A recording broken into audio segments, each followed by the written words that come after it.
Good morning, you guys.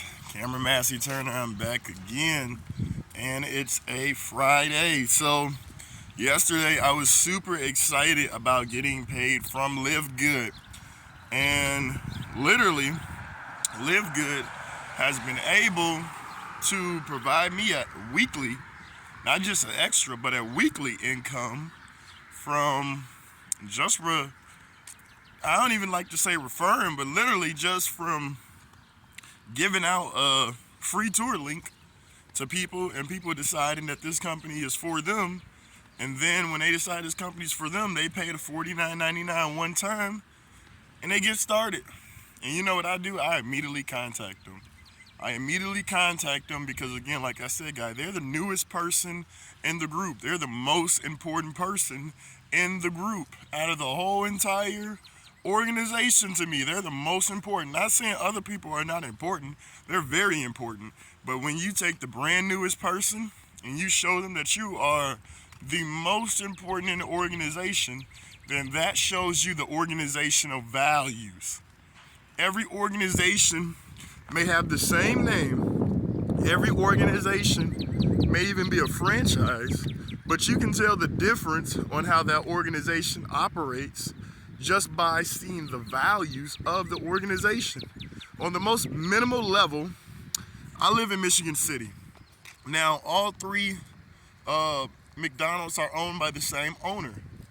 And I noticed that each McDonald's operates differently. They all have the same core values because they have the same owner. But at each establishment, there's different leaders that have different values, and I can tell because I can go and order a coffee from one of our McDonald's, and I will tell them, hey, I want 4 creams, 7 sugars. And then I have to go to another McDonald's, same owner, and I have to tell them 3 creams, 7 sugars. And then the other McDonald's that I go to, I have to tell them 4 creams, 7 sugars. So 2 of them, I have to tell them that, and 1 of them, I have to tell them put less cream. The reason why is because in order for all 3 of them to have the same taste, I have to give them different directions. It's weird. It's extremely weird for how I have to do that. But it doesn't taste right if I tell them all to do the same thing. I literally went around to 3 different McDonald's one time and bought 3 different coffees just to prove my analogy and my point. And it was right. And that's when I started figuring out, like, okay, there's different people that work here that has different organizational values.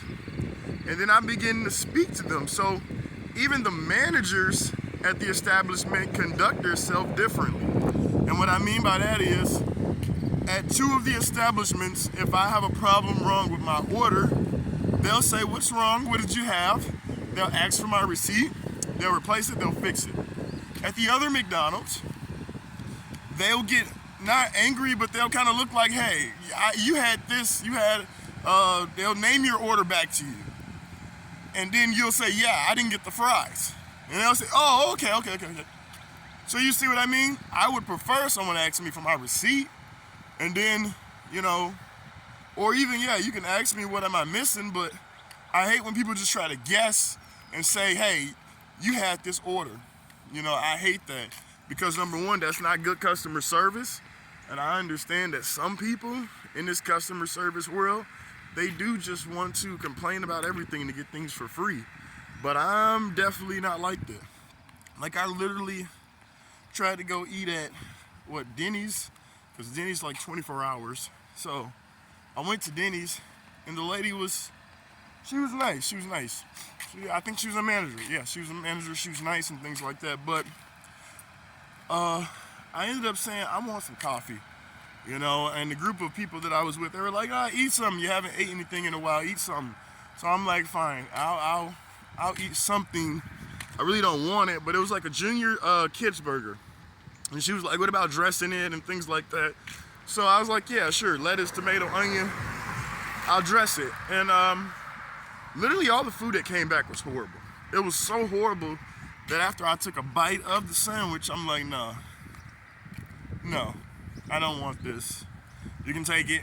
And she's like, well, I can't give you a discount. I'm like, I took one bite out of it, and it's horrible. It's horrible because the bun is too hard. The burger's like overcooked, and the cheese is freaking overly melted. So since, that's how you guys are gonna make a burger, I don't want it. It's pretty nasty to me. And, honestly, she took it back and then she took it off. And at the end of the night, we ended up paying for pretty much just coffees. Pretty much just coffees to eat at Denny's. So to me, I can't say all Denny's, but the Denny's I definitely went to in Michigan City is definitely horrible. It's so horrible that I think even the manager gave us the cook name and said, leave him a negative review because he's just so horrible. And I feel like, man, that's truly sad because if you're working a job, right, especially you're feeding people, and I know because I used to work at a casino. I used to work at Four Winds Casino in South Bend. I actually helped them open, so they taught me a lot of values about food and a lot of things about, when you're handling people's money, what you should do and how you should respond to them. And just honestly, when you're hungry and you're tired and you just want some good food, it really messes up your day when that person that's cooking doesn't like to cook, or they don't like to work, or they're having an off day today. It's really, really messed up. And I think that when you put that type of stuff into the world, you're definitely going to get negativity back. The lady even asked me that I want to talk to the guy, and it's like, no, because, when you don't care about something, that's definitely a demotivator. And a lot of people nowadays, they're demotivators. They're not even motivators. Like, they don't know why they woke up this morning. They just say, I hate this job. I hate going to it. I don't want to go to it. And I hate life. I hate everything. And that's the worst attitude to have. That is the worst attitude to even wake up or even have a mindset. But again, remember I said, guys, in my other videos, what you guys put out into the world on a daily basis, or what you put out into the world majority of, that determines whether you're a negative or a positive person. That determines whether you're serving God or you're serving Satan. I'm very, very spiritual because I believe every single day we're at a spiritual battle.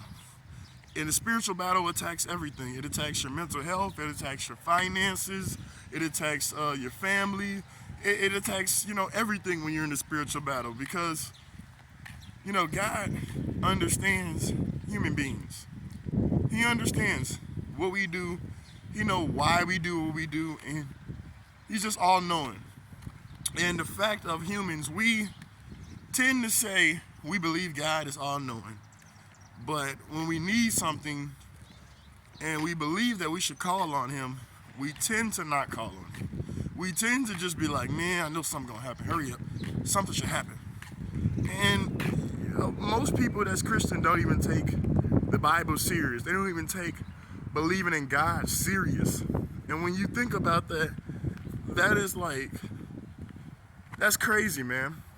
Because you have a group of people who don't believe, they understand a bit about God. Let me say that. I'm not gonna say they understand who God is. They understand a bit about God, right? And how do I know that? It's because you can also tell in their actions. When you see somebody that looks at somebody and they always go out for the negative versus the positive, you can definitely tell that their actions and their heart is not in the right place. So I think that's a very scary fact that most people don't even believe in helping somebody in their spiritual battles. They just feel like helping people every single day in life. And I feel like that's the worstest thing you can do. Because if someone's attacking, your family, it doesn't matter if you make $1 million a year. If your family mind has went crazy because there's no structure. And how do we know there's no structure? It's when people are doing things that just doesn't make any sense and they know what the right thing is. You know, houses that's divided cannot stand.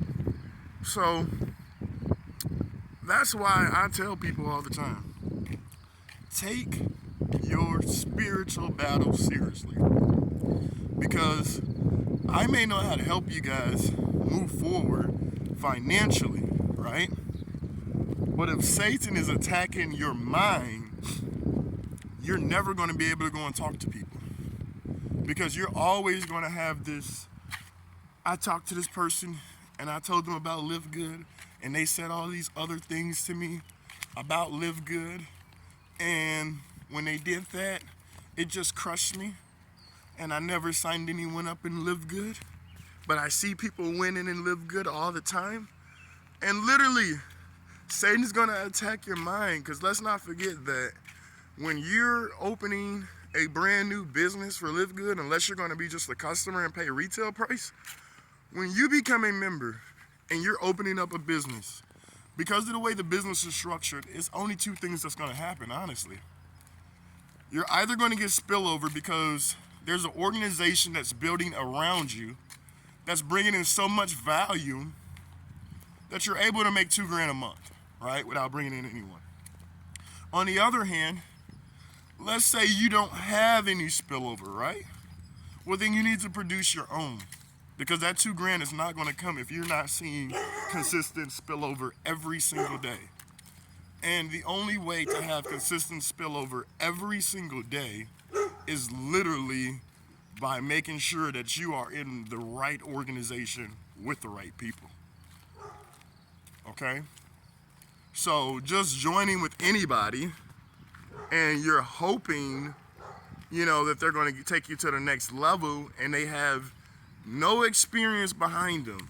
They don't know how to sign up anyone. They don't have any meetings. They don't talk to a team. They're not in a group daily chat to understand what is it that they need to do to move forward, right? They're not in any of these things. So when that happens, that lets me know that you guys are not going to have a great experience because you're not part of the right team. And when you're not part of the right team, you are going to suffer. You're going to suffer if you're not a team player to give your team the vision. If you don't check up on your team daily, you're going to suffer.